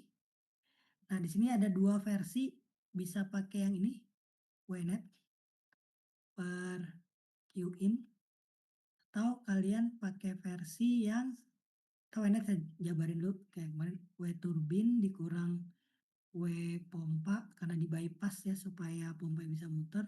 Pokoknya untung dibagi modal gitu ya. Untung di atas sudah ditulis ya, makanya ini saya nggak tulis lagi lebih detail. Ini versi pertama, versi yang termo banget atau versi SMA 1 min Q out dibagi Q in, itu bebas. Dan kalau dihitung pasti sama. Betul, nggak percaya. Ya nggak tahu ya, ternyata saya salah juga hitung. Lagi nggak hoki ya, turbin, kerja turbin dari work turbin itu sebesar tadi mana work turbin ini deh 979,51. Kita tulis di sini ya. Nggak, saya hitung dua-duanya ya, masih ada waktu 2 menit. 979, aduh lupa rumahnya lagi. 97951, 979,51 dikurang kerja dari si pompa. Oke, kerja dari si pompa, mana kerja pompa nih? Ini ya, 3,0199, dikit aja ya. Yalah pompa masih prit kecil gitu ya. Waktu turbin yang gede, 3,0199. Oke, dibagi energi modal atau energi inputnya ya. Modal untuk menjalankan sistem ini bisa jalan terus. Qin mana Qin? Nah nih, 2921,27. 2921,27. Harusnya benar nih. Takutnya saya salah. 2929292921,27. Oke, benar ya. Ini saya coba pakai rumus yang ini dulu. Kita cek angkanya. Feeling saya di bawah 50%. Oke, kita hitung 979,51 dikurang 3,0199 dibagi 2921,27. Oh, dapat angkanya 0,33. 0,33. Nah, di sini dapat angkanya 33%.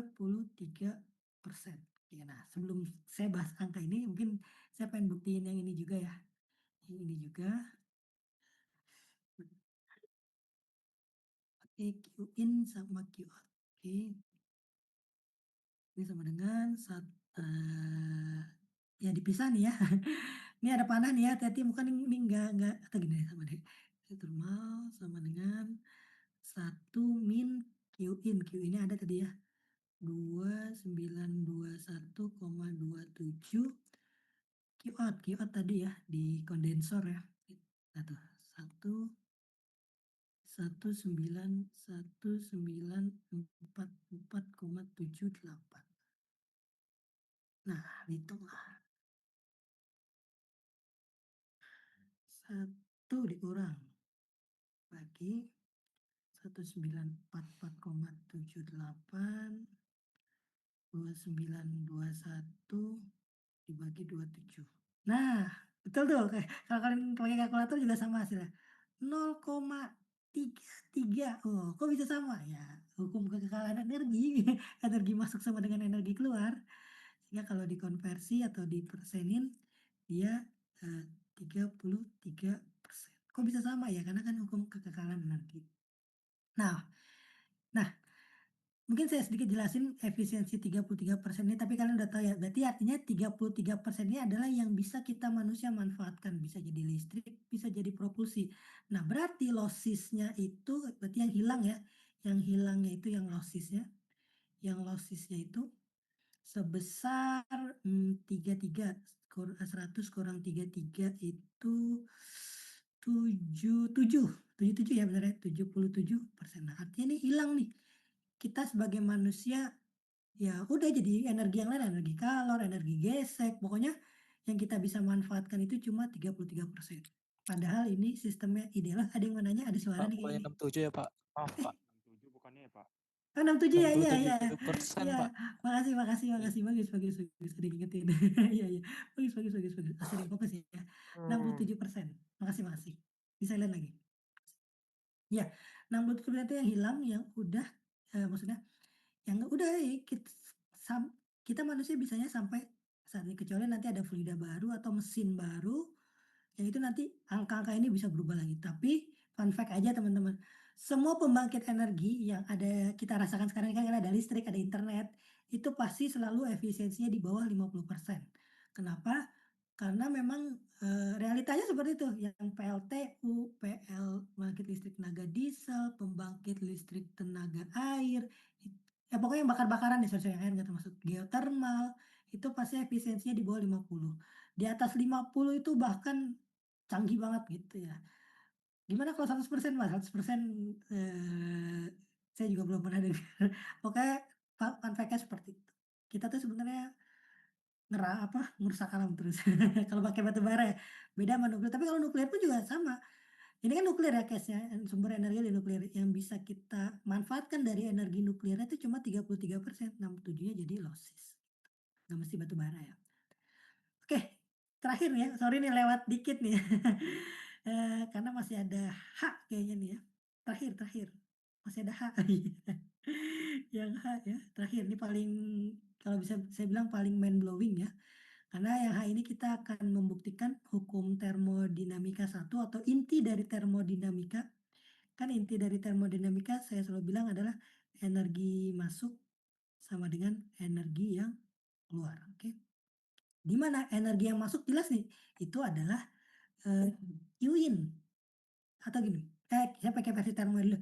Q in ya, dan energi yang keluar itu adalah yang jadi, yang untuk kita itu adalah kerja dari si turbin. Tapi kan di sistem itu ada pembagian energi, kalor pun juga tadi ada kalor yang dibuang, makanya di sini harus dikurang Q out. Artinya ya energi Q in yang bersih gitu lah ya.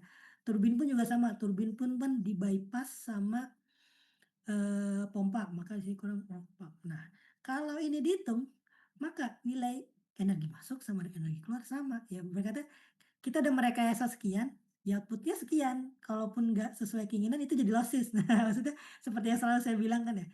Nah, jadi kita input yang angkanya Q in berapa tuh? Q in 2921,27. Atau sembari kalian hitung ya. 2921,27 dikurang Q out. Tadi Q out hafal. 1944,76. 1944,76 dikurang kerja turbin. Tadi kerja turbin juga ada ya. Kerja turbin 979,51, 979,51 dikurang kerja dari pompa. Ini udah ada ya, 3,0199. Nah, ini harga diri saya nih, 3,0199. Udah ngitung panjang salah kan malu-maluin, saya juga malu nih saya nih. Ya saya manusia biasa juga. Mudah-mudahan bener ya. Bismillahirrahmanirrahim. 2921,27 dikurang 1944 ya. Ya 44 kurang 76. Ini 44 bener ya? Nah, 44 ya. Dapat angkanya 976,51 yang merepresentasikan energi masuk ke sistem. Energi masuk ke sistem yang kita rekayasa. Lalu ini kita hitung 979,51 dikurang 3,0199. Del. Sama nih ya, walaupun koma-komanya agak beda dikit. 976,49. Ini masalah di koma-koma, tapi kan kalau dibuletin nih hampir sama ya. Walaupun agak beda dikit, tapi ya masalah dibuletinnya. Nah, di sini ada walaupun bulatannya beda deh. Nah, nah ini adalah seperti yang saya bilang bahwa inti dari termodinamika ini teman-teman. kita sebagai manusia merekayasa, dengan sejelimet tadi, ujung-ujungnya ya energi masuk sama dengan energi keluar, walaupun yang bisa kita manfaatkan cuma 33%-nya. 33% itu maksudnya apa? Ini yang kita bisa manfaatkan nih. Kan ini WT kurang ini kan WNET ya, ini yang kita manfaatkan, ini yang bisa kita rekayasa semaksimal mungkin yang kita bisa, gitu ya. Yang ujung-ujungnya balik lagi ke hukum universal, energi masuk sama dengan energi keluar, walaupun koma-komanya salah dikit ya, manusia biasa saya. Oke, itu sudah selesai ya. Sampai sini ada yang mau ditanyakan tidak? Oh, nggak ada. Oke, sebelum ke tugas ya, mungkin ini saya screenshot dulu takut saya lupa ya. Jadi kalian bisa segera nah sebenarnya gini, saran saya nggak hanya dilengkapi, coba kalian hitung ulang sendiri deh. Karena kalau hanya melengkapi, nanti kasusnya takutnya nih kayak mekanika fluida, rumusnya benar, masukin angkanya benar, tapi kena apa, dark system kalkulator gitu karena memang nggak cuma nyatet doang gitu. Kalau bisa ngitung sendiri lagi, saran saya ya, saran saya. Tapi kalau enggak ya udah. Tadi kita startnya ini ya, ini saya pindahin ke grup. Dan buat mahasiswa yang mungkin nggak fokus ya udah saya buat. Karena ini kemungkinan besar akan muncul lagi di, apa namanya, di kuis ya, nanti cuma ada kuis. Kuis terakhir, termodinamika ya di minggu 13. Oke, lalu yang D, yang E. Oh, yang E panjang nih, bisa ngemuat nggak ya? Bisa nih, bisa. Ah, ini yang E nih ya.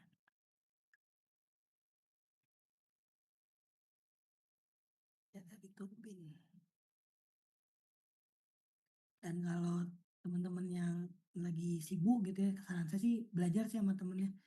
Dan saya nggak merekomendasikan belajar dari YouTube ya, karena YouTube ini punya pendekatannya masing-masing. Jadi ya sesama pakar termodinamika, mereka punya pendekatan masing. Dan mungkin nanti ada istilah-istilah aneh, "Eh, kok Fajri nggak pernah ngomong gitu?" Gitu. Ya pokoknya semua punya pendekatan masing-masing. Kalau saran saya mending belajar dari teman, jangan dari YouTube, gitu ya. Apalagi ChatGPT langsung jawaban, nggak belajar sama sekali bahkan. In sama out banget itu, masuk kuping kiri, masuk kuping keluar kuping kanan. Boleh pakai ChatGPT sih, saya nggak ngelarang, tapi takutnya ya tadi kalian cuma, apa namanya, cuma nulis doang, nggak ada proses padahal kan nanti kerja ya harus proses proses berpikirnya, analisis seperti ini. Oke, ini udah selesai ya, walaupun ngaret ya, saya minta maaf, 1,5 jam molor dikit. Nah, untuk tugas, ini tugas yang paling susah ya, kayaknya kalau kalimatnya paling susah kayaknya agak gimana gitu ya, karena pakai software teman-teman. Nah ini tugas minggu 9. Jadi tugas minggu 9 kurang lebih metodenya mirip ya sama yang udah saya ajarin di minggu 7 sama minggu 9, cuma angkanya diganti. Dan ini ingat ada koma N. Masih aja kalian itu yang enggak ganti koma N, dan saya ngingetin Aira nih ya sebagai ketua geng Kapak nih ya. Tolong Aira kalau ngasih temen jawaban ke temennya tolong diingetin, "Nih koma N loh, jangan plek-ketiplak." Karena koma NIM Aira semua nih 63 gitu. Saya nggak marah, tapi ya tolong Aira ingetin aja, nyontek nggak apa-apa, gini, ngelihat punya temennya nggak apa-apa, tapi tolong tanya, "Ini kenapa begini?" Jangan langsung mungkin gini ya, setengah jam sebelum, apa, kuis atau ujian baru dijiplak gitu ya, nggak ada proses berpikirnya. Janganlah seperti itu, kalau nggak malamnya gitu ya, atau seminggu sebelumnya gitu ya. Dan kalau bisa kerjain dari sekarang gitu bahkan ya, ini saya wanti-wanti nih ya.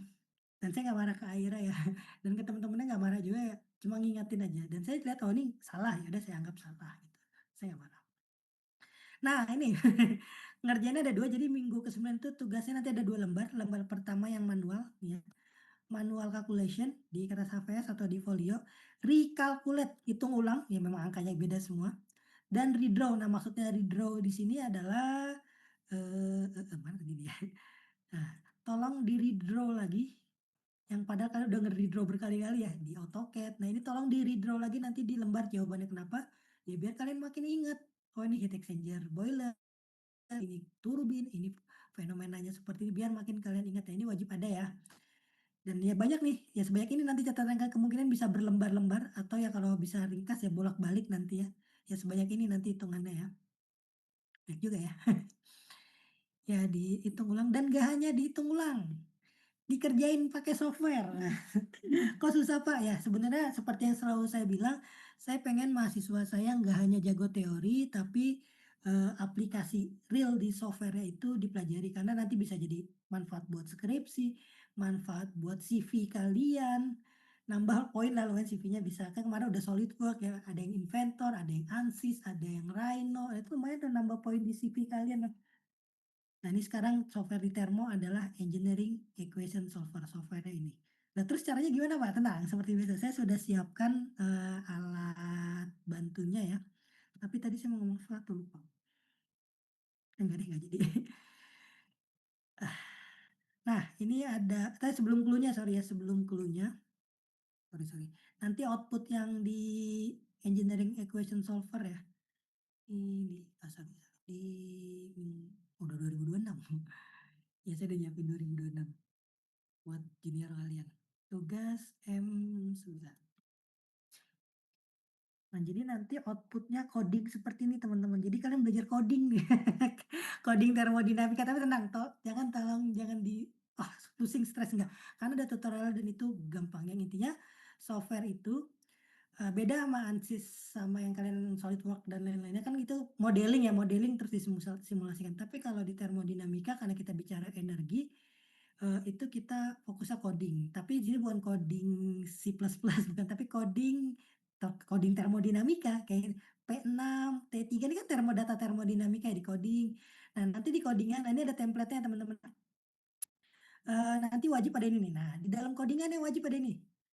Eee, ada kutip seperti ini, tugas M9 termodinamika kutip. Nah, kenapa ada kutip? Walaupun kalian belum belajar ya, kalau ada kutip ini dia nggak masuk ke codingannya. Jadi kalau yang nggak ada kutipnya, itu akan dibaca sebagai rumus yang nanti akan diproses sama si software-nya.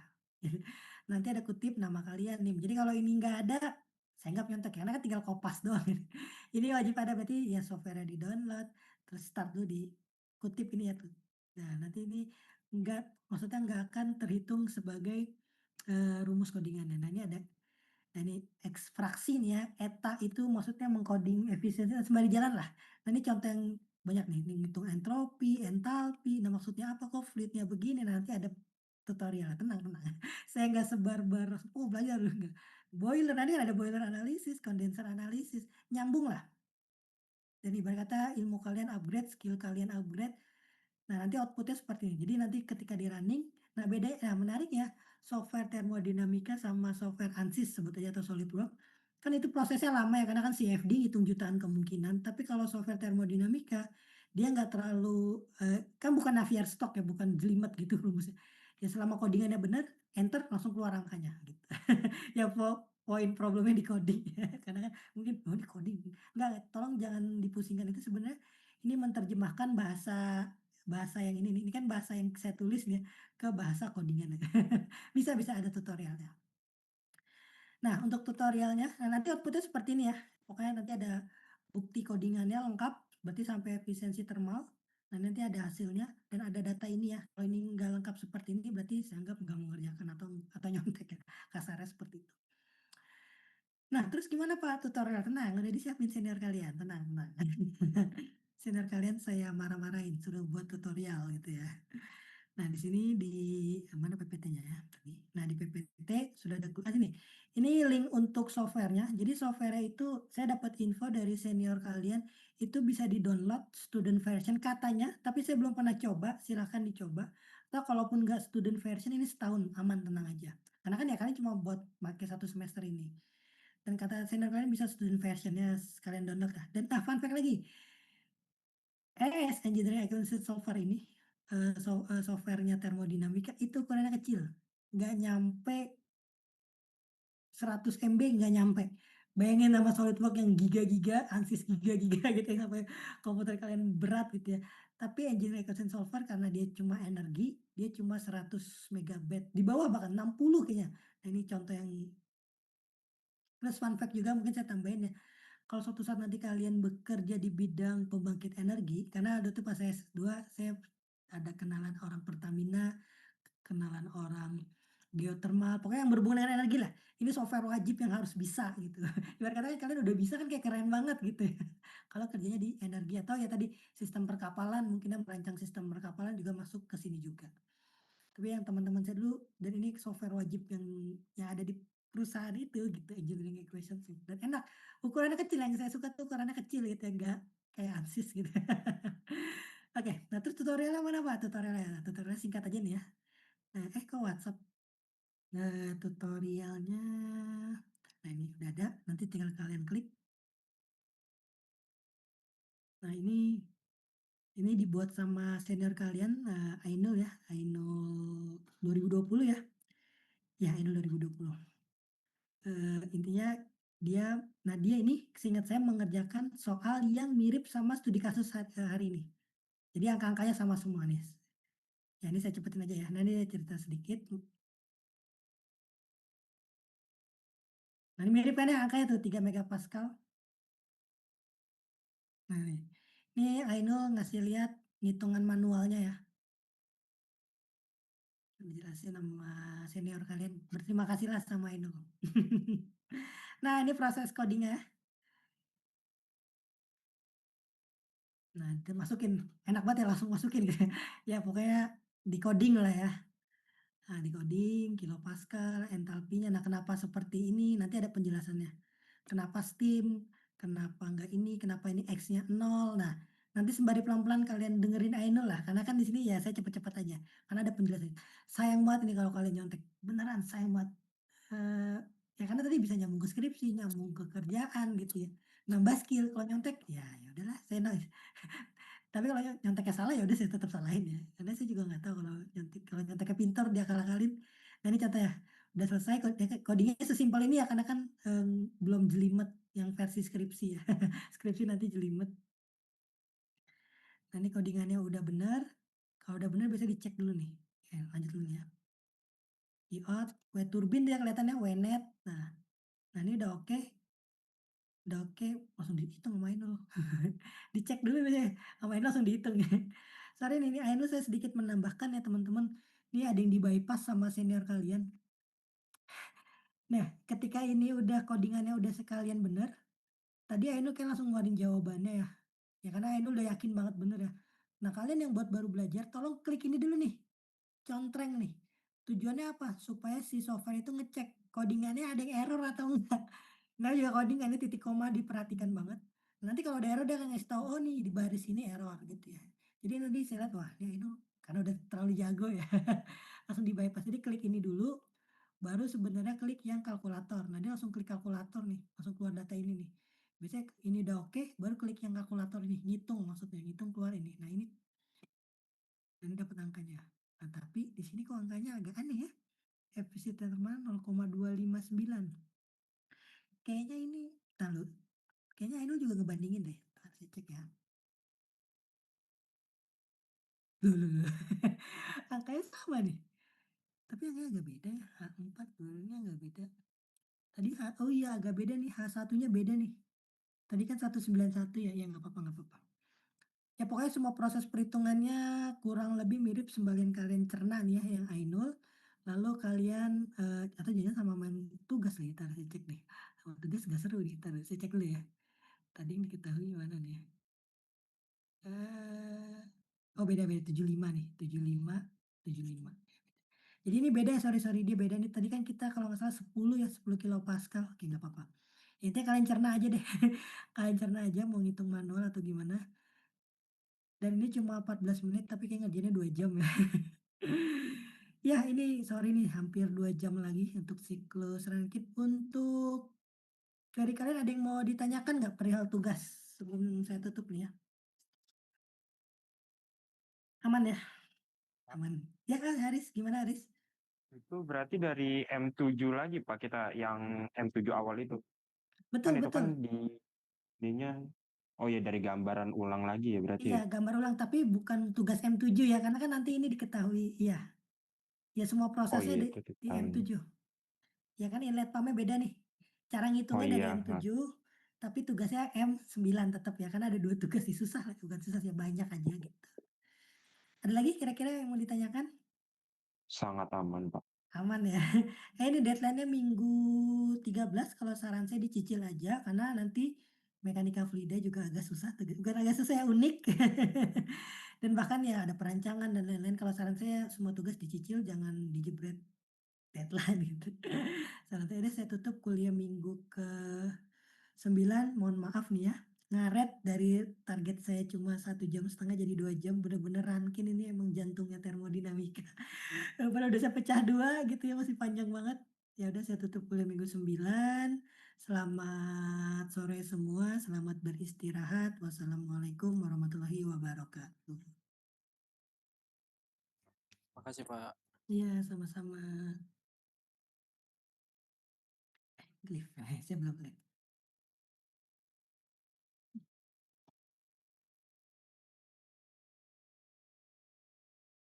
Sampai tamat cuma 23 orang GWS.